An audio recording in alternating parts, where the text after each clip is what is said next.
Every time I pull my hair out, was any out of fear that you'll find me ugly and one day you'll disappear. 'Cause what's the point of crying? It was never even enough. Did you ever want me? Was I ever good enough? But boys are layers. But boys are layers. Pemateri pertama yaitu Betty Sri Suryani yang akan membahas tentang jurnal umum. Assalamualaikum warahmatullahi wabarakatuh. Perkenalkan, kami dari kelompok 5 ingin menjelaskan materi tentang jurnal khusus yang dimana saya sebagai Betty Sri Suryani akan menjelaskan tentang jurnal umum. Nah, yang pertama yang akan saya jelaskan yaitu pengertian dari jurnal umum itu sendiri. Pengertiannya dirangkum dari buku pengantar akuntansi menjelaskan bahwa jurnal umum adalah sebuah jurnal yang dipergunakan untuk tempat pencatatan bagi segala jenis bukti transaksi keuangan yang muncul akibat terjadinya berbagai transaksi keuangan perusahaan dalam suatu periode tertentu. Adapun beberapa tujuan dari dibuatnya jurnal umum. Yang pertama, untuk melakukan identifikasi dalam berbagai hal yang berkaitan dengan transaksi keuangan sebuah perusahaan. Yang kedua, untuk melihat dan menentukan nilai transaksi yang ada di perusahaan. Yang ketiga, untuk menyediakan bukti akuntansi. Dan yang terakhir, kita dapat melihat atau mengetahui dampak ekonomi dari sebuah transaksi. Selanjutnya, saya akan menjelaskan cara memasukkan transaksi ke dalam jurnal tersebut dengan sebagai berikut. Nah, selanjutnya saya akan menjelaskan atau menerangkan cara memasukkan transaksi ke dalam jurnal umum. Nah, di sini kita bisa lihat kolom dari jurnal umum tersebut itu sendiri. Yang pertama ada kolom tanggal, yang kedua keterangan, yang ketiga ref atau referensi, yang keempat debit, yang kelima kredit. Nah, di sini saya juga memiliki data transaksi yang akan dimasukkan ke dalam jurnal umum. Nah, di sini kita tulis pada kolom tanggal. Kan di sini terletak bulan Juli 2023. Di sini transaksi kita tulis tanggalnya terlebih dahulu seperti di sini Juli 2023. Lalu agar kita satu kali menulisnya, lalu kita tulis tanggalnya yaitu tanggal 1. Kita tulis tanggal 1. Nah, pada bagian keterangan di sini kita melihat Dara menyetorkan uangnya ke perusahaan sebesar 20 juta sebagai modal awal. Nah, maka Dara akan menyetorkan uangnya ke perusahaan, maka kas itu akan bertambah. Nah, apabila kas tersebut dinyatakan sebagai harta. Nah, di sini bisa kita lihat analisisnya. Kalau harta bertambah berarti kita akan memasukkan di debit. Kita tulis kas, baru yang bertambah di debit. Rp 20 juta. Kita strip di kredit. Nah, sudahnya itu karena Dara menyetorkan modal berdampak pada menyetorkan uangnya, maka akan berdampak pada modal awal. Nah, di sini ketika modal bertambah, maka kita akan menulisnya di kredit. Jadi kita tulis pada bagian di sini modal, lalu kita tulis di bagian kredit 20 juta. Nah, setelah itu kita tulis caranya kita tulis yaitu seperti ini, dalam agak masuk-masuk agar kita mudah memahami yang mana dibilang debit dan yang mana dibilang kredit. Lalu kita masuk pada transaksi tanggal 2. Nah, pada tanggal 2 perusahaan meminjamkan uang ke bank sebesar 10 juta rupiah. Nah, berarti uang perusahaan akan bertambah. Nah, uang termasuk kas yang juga termasuk akun harta. Maka apabila harta bertambah, maka akan tertulis di bagian debit. Nah, kita tulis di sini tanggal 2, lalu kas bertambah di debit berarti kita tulis Rp 10 juta. 10 juta rupiah. Di sini di strip. Lalu karena uang berasal dari peminjaman, maka akan bertambah di bagian hutang. Apabila hutang bertambah, maka akan di kolom kredit. Di sini kita tulis utang, lalu kita tulis di bagian kredit 10 juta. Nah, selanjutnya kita menulis tanggal 3. Tanggal 3 yaitu membeli peralatan salon seharga 4 juta secara tunai. Nah, di situ maka peralatan termasuk harta. Nah, maka harta bertambah kita masukkan di debit. Jadi kita tulis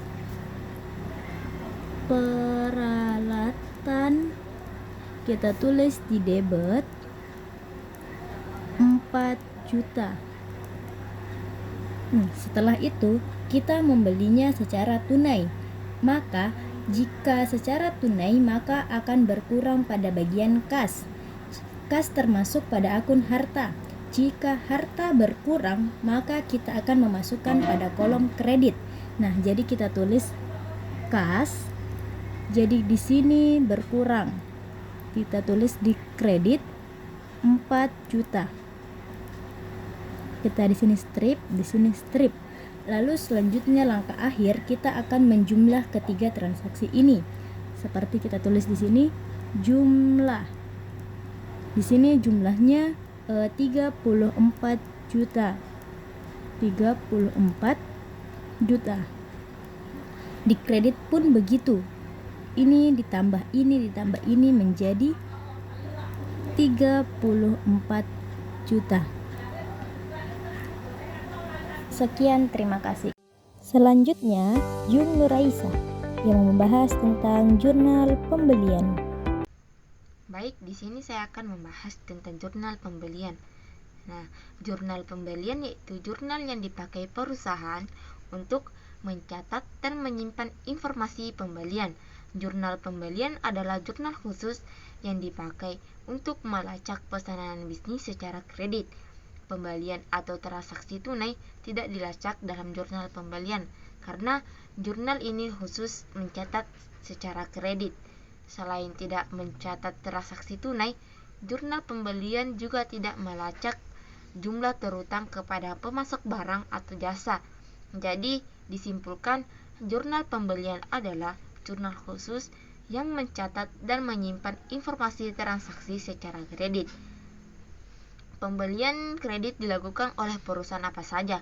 Nah, yang pertama, pembelian barang dagangan kredit. Kedua, pembelian perlengkapan kredit. Ketiga, pembelian lainnya secara kredit. Setelah kita ketahui apa itu jurnal pembelian dan apa saja pembelian kredit yang dilakukan oleh perusahaan, sekarang kita pahami pula format jurnal pembelian sebagai berikut. Pada bagian atas terdapat nama perusahaan, kemudian periode pencatatan, dan jurnal pembelian. Formatnya yaitu kolom pertama diisi dengan tanggal. Nah, tanggal ini terjadinya transaksi, kemudian yang kedua itu diisi dengan keterangan. Pada keterangan ini ditulis nama pemasok, kemudian referensi. Keempat, syarat pembelian. Nah, syarat pembelian ini menjelaskan pembayaran harus dilakukan. Kelima, nomor faktur. Nah, nomor faktur atau invoice yang dikeluarkan oleh pemasok sebagai bukti transaksi. Berikutnya terdapat debit dan kemudian kredit. Selanjutnya, Muhammad Salahuddin membahas tentang jurnal penjualan. Assalamualaikum warahmatullahi wabarakatuh. Perkenalkan, nama saya Muhammad Salahuddin. Saya dari Prodi Ekonomi Syariah, mahasiswa semester 2. Saya akan menjelaskan materi tentang jurnal penjualan. Jurnal penjualan adalah jurnal yang mencatat transaksi penjualan suatu perusahaan. Jurnal ini berfungsi sebagai catatan harian yang mengumpulkan dan mencatat setiap transaksi yang terjadi dalam suatu periode tertentu. biasanya sebulan atau setahun. Jurnal penjualan memungkinkan perusahaan untuk menyusun dan mengelola penjualan secara efektif, serta memudahkan dalam perhitungan biaya dan keuntungan. Oke. Nah, adapun tujuan dari jurnal penjualan yaitu yang pertama, mencatat transaksi penjualan atau jurnal penjualan digunakan untuk mencatat setiap transaksi penjualan yang terjadi, termasuk harga jual, jumlah penjualan, dan biaya penjualan. Yang kedua, mengelola stok atau jurnal penjualan membantu perusahaan untuk mengelola stok produk sehingga perusahaan dapat mengetahui jumlah stok yang tersedia dan mengelola stok secara efektif. Yang ketiga, menghitung biaya dan keuntungan.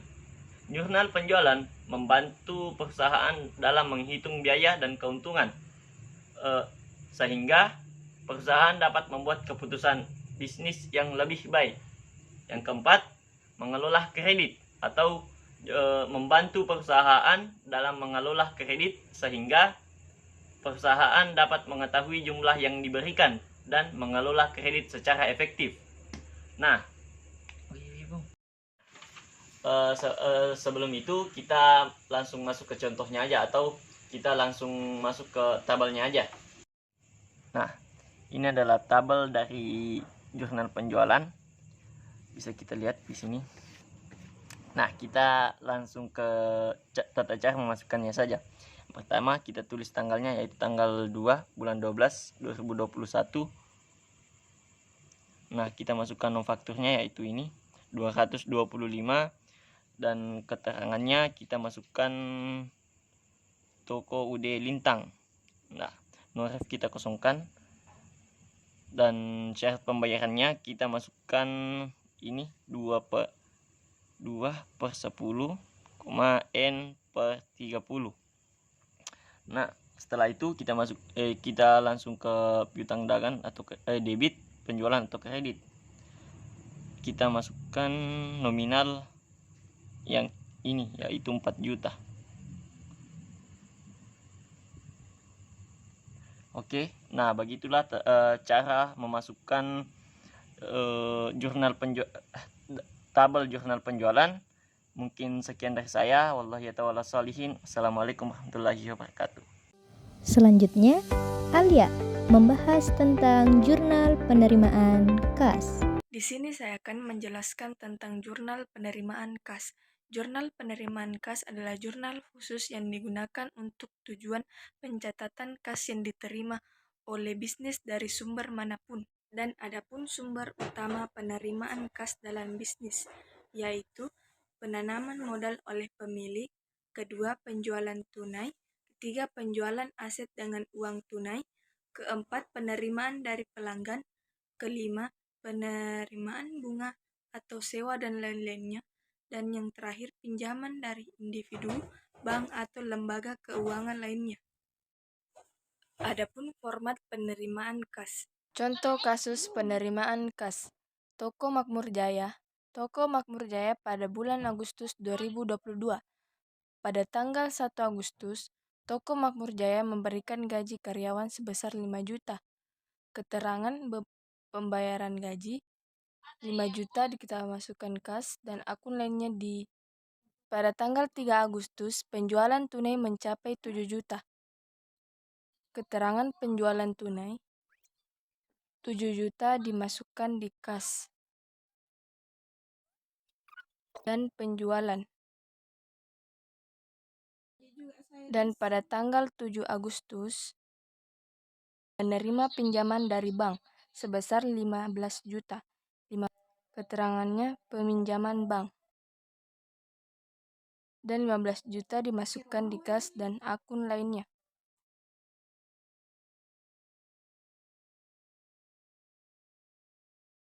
Dan pada tanggal 25 Agustus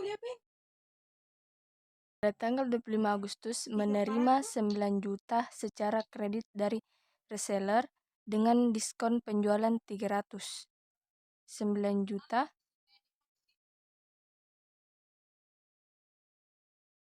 tangan reseller.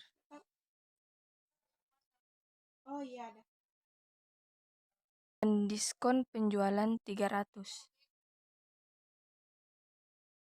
Dan akun lainnya menjadi 9.300.000. Dan kita jumlah. Jumlah kas 36 juta.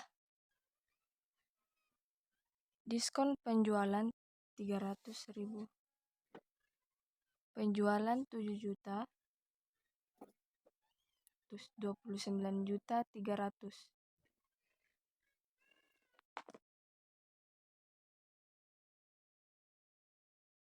Dan yang terakhir yaitu Nirwana, membahas tentang jurnal pengeluaran kas. Perkenalkan, nama saya Nirwana. Di sini saya akan menjelaskan materi tentang jurnal pengeluaran kas. Sebelum itu, perlu kita ketahui pengertian dan tujuan jurnal pengeluaran kas. Jurnal pengeluaran kas adalah catatan akuntansi yang digunakan untuk mencatat semua transaksi yang mengakibatkan pengurangan kas perusahaan. Transaksi-transaksi ini dapat mencangkup pembayaran kepada pemasok, pengeluaran untuk biaya operasional, pembayaran gaji karyawan, pembayaran utang, serta pengeluaran lainnya yang mengurangi saldo kas perusahaan. Adapun tujuan dari jurnal pengeluaran kas yaitu untuk memastikan bahwa setiap pengeluaran dicatat dengan tepat dan dapat diacak dengan mudah. Hal ini sangat penting untuk keperluan pengendalian internal, pelaporan keuangan, serta pembuatan keputusan manajemen. Setelah kita ketahui tentang pengertian dan tujuan dari jurnal pengeluaran kas, di sini saya akan memberikan contoh cara memasukkan transaksi ke dalam jurnal pengeluaran kas sebagai berikut. Di sini saya akan memberikan contoh format sederhana memasukkan transaksi ke dalam jurnal pengeluaran kas. Sebelum memasukkan transaksi ke dalam jurnal pengeluaran kas, terlebih dahulu kita membuat tabel atau kolom seperti pada gambar. Setelah itu, masukkan transaksi. Transaksi yang pertama yaitu tanggal transaksi yang terjadi. Di sini saya memasukkan tanggal 1 bulan 6 2023. Di sini saya mengambil tanggal 1 bulan 6 2023 sebagai contoh.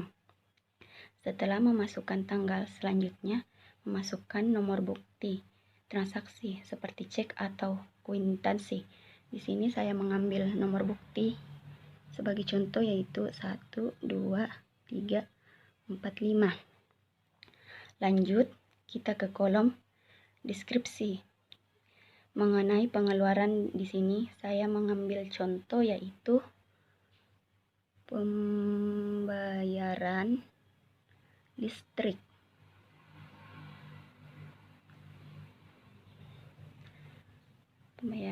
Setelah itu kita masuk ke kolom jumlah atau jumlah uang yang dikeluarkan. Misalnya jumlah uang yang dikeluarkan semisal 500.000. Dan yang terakhir akun atau akun yang didebit dan dikredit terkait dengan pengeluaran tersebut. Di sini saya akan masukkan contohnya itu kas. Nah, inilah contoh sederhana cara memasukkan transaksi ke jurnal pengeluaran kas.